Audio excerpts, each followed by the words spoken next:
Well, this is our last week, believe it or not, on this Wonderful Day in the Lord broadcast, in which we are dealing with the commandments of God given to the New Testament believer, as found in the New Testament. We've been going through this for a long time. We started in Matthew, and now we're going to finish up today in Revelation. We're starting right now with 2 John, so you can turn there if you'd like. So we're going to finish these up. Obviously, we haven't looked at all the commandments of the New Testament, but we do know the Lord gave His commandments for our good and for His glory. They're not burdensome, according to 1 John chapter 5, verse 2. And so they're given for our good. And so the Lord wants us to obey Him, to truly follow Him. But what we've been looking at is how to do that, so the actual specifics of the commandments that He's given us. So we've done that for quite some time, and I hope it's been profitable and helpful for you. Well, we're in 2 John.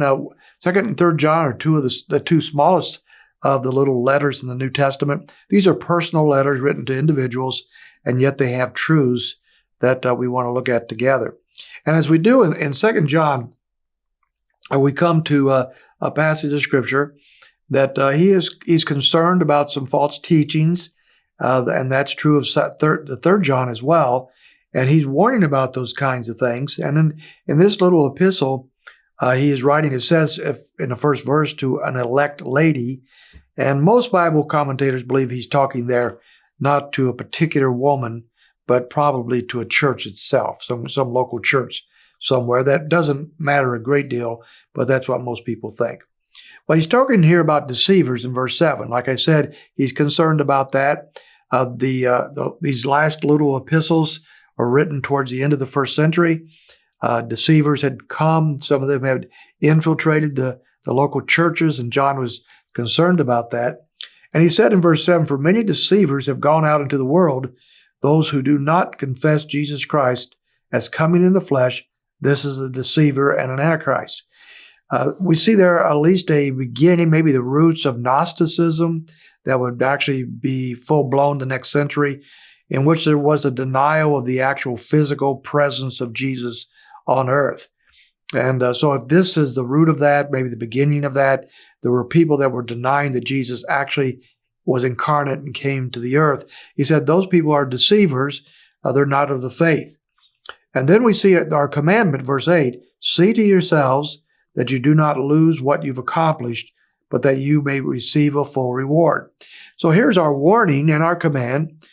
He says these deceivers are out there, and you have done well, but now see to yourself. Take inventory, look into your own life and your own heart, so that you do not lose what we've accomplished. So what has been accomplished, what has become fruitful, that which is good, don't lose that, because false teachers are now coming along and spreading rumors and lies about Jesus Christ and about the gospel. And if you do that, if you don't pay attention to yourself, then you're liable to lose the full reward that God has for you. Verse 9, "Anyone who goes too far and does not abide in the teachings of Christ does not have God. The one who abides in the teaching, he has both the Father and the Son." So here's a warning that it's possible that some of these deceivers have gone too far. Now, we all know that our theology can be wrong in places. We all know that. No one has perfect doctrine except the Lord Himself. And yet we do the best we can to understand Scripture. So even the best of believers can be wrong in certain areas of their theology.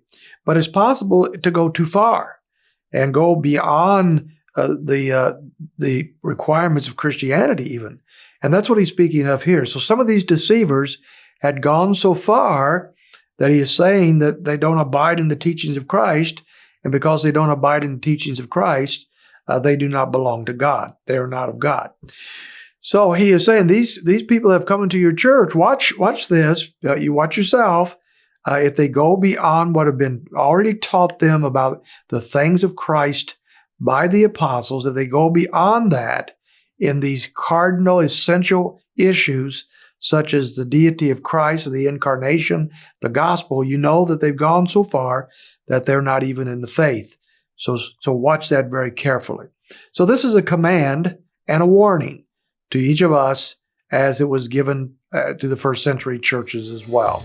It's one we need to heed very carefully. I hope you and I both do that.